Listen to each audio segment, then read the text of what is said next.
Hello and welcome to Workers Comp Unwrapped, the podcast that simplifies workers' compensation for physicians. I'm your host, Max, here to give you clear, actionable insights to navigate the medical legal side of workers' comp. So let's get started. Welcome to Season 2, Episode 28 of Workers Comp Unwrapped with Mac X and Asia, who has 15 years of experience in the industry. Today, we are talking about filing amendments to workers' comp claims, best practices, which is how to handle claim amendments when new diagnoses or treatments arise to prevent delays and maintain compliance. All right, let's just dive right into it. You know, you're treating a patient, right, in this whole complex California workers' comp world. You filed the initial stuff, the claim form, got things moving. But injuries, well, they're almost never neat and tidy, are they? That simple shoulder strain. It can suddenly become a documented rotator cuff tear needing surgery. Or that back sprain. Diagnostics come back and boom, it's a herniated disc, needs epidurals. The patient's condition changes, it evolves. And here's the really tough part. If your paperwork doesn't evolve too, right along with what's actually happening medically, well, that's when the entire system just grinds to a halt. Payments stop, authorizations get denied, it turns into a real mess. So this deep dive, it's all about filing those amendments to workers' comp claims. It's so critical, but honestly, it seems to trip up a lot of providers. Leads to denials that just shouldn't happen. Exactly. I mean, the whole workers' comp system, it really runs on documentation. It's all about what's officially on the record. If that claim file doesn't accurately show the patient's current diagnosis or, the full extent of the injury or the treatment plan you actually need, then from the adjuster's point of view, that care, it just isn't related to the injury they accepted. And if it's not related, well, it's not getting paid. Full stop. It feels incredibly rigid, and it can be frustrating, but that's the reality we're working in. Yeah, that rigidity. Yeah. It's exactly why we need to really get a handle on this. So let's start right at the beginning. When we talk about a claim amendment in California workers' comp, what exactly is that? Okay, think of it like this. It's a formal, written update to the official story of the injury. You need to file one when, say, there's a new diagnosis or an additional one that pops up. Or maybe secondary conditions appear because of the original injury. Or if there's a big change in the treatment plan, maybe shifting from PT to thinking about surgery. Also, crucially, if you need to add body parts or systems that weren't on that first claim form. And sometimes it's even just fixing mistakes from earlier reports, like putting down the wrong ICD-10 code initially. Okay, so basically anything that changes the fundamental picture, the injury itself or how you're treating it. Precisely. And look, this isn't just like good practice or optional. There are actual regulations, CCR Section 9785S and Labor Code Section 4061, that legally require providers to report any material change, any significant shift in the worker's condition, treatment, or status. The system demands it because everything else flows from that documented file. Authorizations, billing, payments, they're all tied directly to what the claims administrator has officially accepted. If your documentation is lagging behind reality, the whole process breaks down. Right. The system's basically saying, show me the updated paperwork first, or this new stuff just doesn't count. That's pretty much it. And the fallout, if you don't file that amendment when you should, well, you're looking at denials for your treatment requests, your RFAs. Bills get rejected because the diagnosis codes don't match what they have on file. Down the line, you get disputes over whether the care was even related to the original injury, and it can really mess things up during LEAT negotiations or settlements if you haven't documented the full scope of care. It just creates unnecessary chaos. Chaos that costs providers real money. Okay, let's get specific. What are some real-world situations where filing an amendment isn't just a good idea, it's absolutely required? Yeah, there are definitely key triggers. First, new diagnoses that are a direct result or even a consequence of that original injury. Think about a patient with an ankle fracture because they're immobilized, maybe their gait is off. They develop something like CRPS complex regional pain syndrome, that CRPS. It needs to be formally added to the claim. You can't just treat it under the umbrella of the ankle fracture. Okay, so not just treating the original problem, but the fallout from the problem. Second big one, expanding the body parts involved. Let's say the claim started as just right knee strain, but then maybe you do more tests and MRI of the back and find out the incident also caused a lumbar disc issue. If you start treating that back problem, but the lumbar spine isn't officially added to the claim, forget it. No lumbar treatment gets authorized or paid. Wow. Seriously. Yeah. Even if it's clearly from the same incident, if the body part isn't explicitly listed, it's just off limits for the adjuster. Pretty much. The system needs it spelled out, linked, and accepted. Third, what we call compensable consequences. These might seem less direct, like psychological conditions. Say severe depression or anxiety develops because of the chronic pain or disability from the work injury. That is compensable under the labor code, but you absolutely have to formally document it and medically link it as a consequence of the physical injury. Fourth, big shifts in the treatment plan, especially escalation towards surgery. Conservative care didn't work, now you're recommending surgery. That signals a more severe situation and needs updated reporting, new RFAs tied to that decision. And fifth, any kind of complication or significant worsening, post-op infections, maybe a DVT, unexpected nerve issues, anything requiring a major detour from the initial care plan needs that amendment. Huh. It really sounds like you're constantly having to renegotiate the contract with the insurer. If you don't update the scope, they just point back to the original agreement and say, nope, sorry, that new thing wasn't part of the deal. And believe me, they are fast with those denial letters when the paperwork isn't lined up perfectly. You're basically handing them the reason to deny on a silver platter if you don't amend properly. Okay, all right. So the million-dollar question then, because this is where it gets really practical for providers, how do we actually do this? What are the steps, the best practices for filing these amendments correctly so we can avoid those denials? Right. This is where being meticulous really, really matters. Okay, first step, and honestly the most critical, file an updated PR2 report immediately. As soon as you know an amendment is needed, don't delay. The PR2 is your main tool for telling the claims administrator about new diagnoses, changes in condition, changes in the treatment plan. And on that PR2, you absolutely must include clear, objective findings that support the change.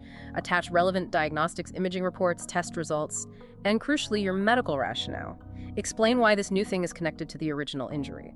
This is your chance to make the case for compensability right there. Got it. So the PR2 is like the official heads up, the alert. It's the foundation, yes. Second step, you need to submit a brand new request for authorization, an RFA, for any extra treatment needed because of this amended condition.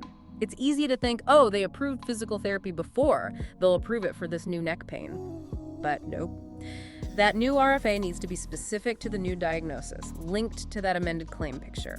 And you have to attach the updated PR2, those supporting diagnostics, and clearly justify why you need this treatment. Referencing MTUS guidelines or other evidence helps a lot here. So every significant new diagnosis probably needs a fresh RFA. You can't just assume the old approvals carry over. Almost never assume that. It's too risky. Okay, third, communicate directly with the adjuster handling the claim. Send them formal notice about the amendment, secure email, or fax is best for a paper trail. And here's a non-negotiable tip. Always ask for and get written confirmation from the adjuster that they actually received your amendment documents. A quick phone call. That's not proof if they later say they never got it. Yeah, the classic, if it's not in writing, it didn't happen. Especially potent in workers' comp. Yeah, right? Absolutely. Fourth, make sure your billing team is totally in sync. The ICD-10 codes on your bills have to match the diagnosis that's been officially accepted or is being amended on the claim. Same for CPT codes, make sure they reflect services for the updated condition. There's a specific regulation, CCR section 9792.5.3, that basically says if the diagnosis on file doesn't match your bill codes, automatic denial. It's a technicality, but it kills payments all the time. Oof, that sounds like an easy trap to fall into until those denial EOBs start rolling in. It happens constantly. Fifth, keep meticulous records, copies of everything you submit and proof they received it.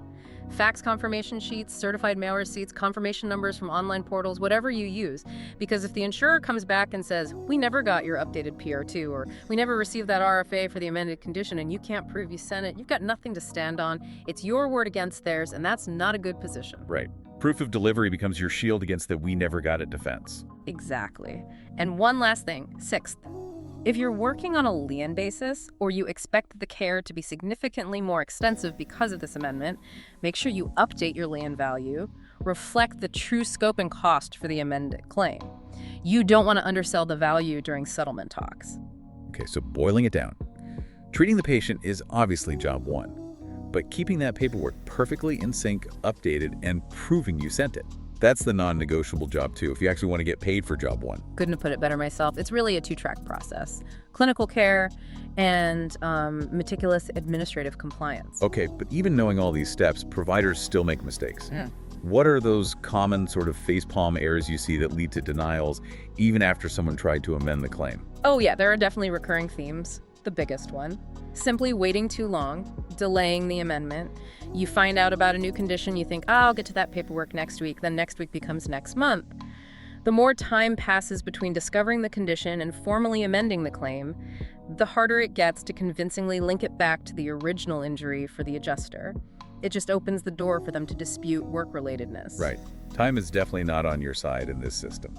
It really isn't. Another huge one is assuming prior approvals cover new things.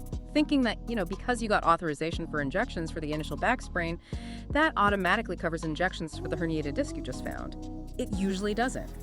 Each distinct condition, each significant treatment change, often kicks off a whole new authorization process tied to the amended claim.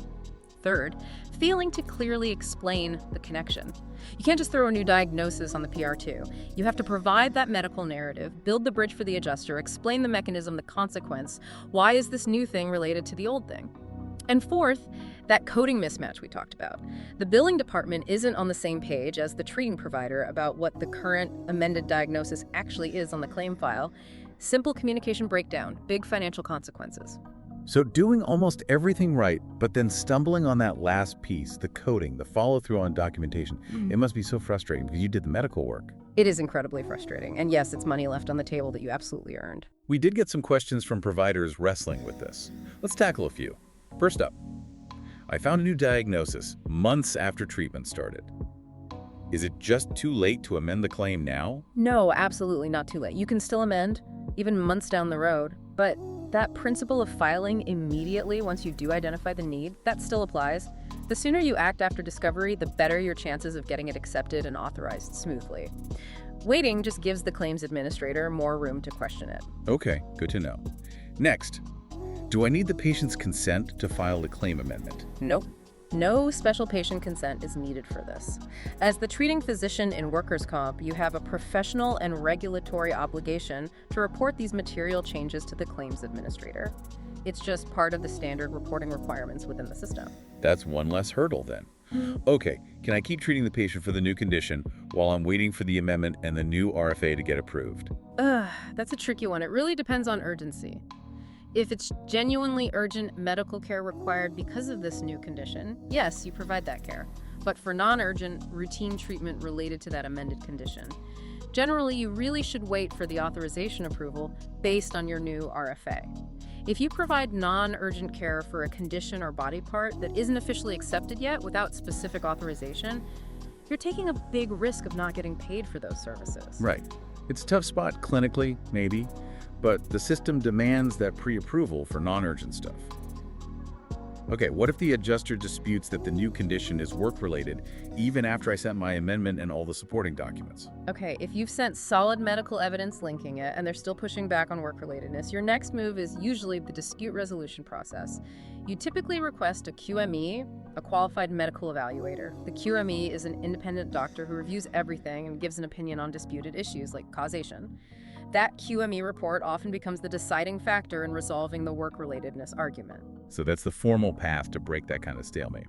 And last question here, how does a service provider, like MLM for instance, actually help manage all these amendments? Well, a service like ours basically becomes your specialized admin team just for this process. We'd proactively review your reports to spot when an amendment seems necessary. Then we'd draft and submit the updated PR2s, the new RFAs, making sure all the necessary rationale and support is there. We handle the back and forth communication with the adjusters, pushing for timely responses. We also coordinate with billing to ensure the codes match the amended claim, track every submission for proof, and help manage any disputes or escalate if the claims administrator is dragging their feet. Essentially, the goal is to lift that complex administrative weight off the provider's shoulders and make sure it's done right to protect their revenue. Yeah, having that kind of specialized backup seems almost essential given how complex this is and how much money is potentially on the line. This deep dive has really hammered home the point. Workers' comp claims aren't static files. They're living documents, changing with the patient. And the paperwork has to keep pace. If it doesn't, you're just asking for denials, delays, and fights. So what's your single number one rule? If you could only give one piece of advice about amendments, what would it be? Act fast. Document thoroughly. And never, ever assume the claims administrator will connect the dots for you. You have to spell it all out, clearly and explicitly. Fantastic advice. Update your claims like your revenue depends on it because, well, in workers' comp, it absolutely does. Thanks for tuning in, everyone. Until next time. Thank you for listening to Workers' Comp Unwrapped. If you found value in today's episode, share it with your fellow medical providers and healthcare specialists. For more information, contact us at lena.klein@medicallienmgt.com or visit our website, medicallienmgt.com.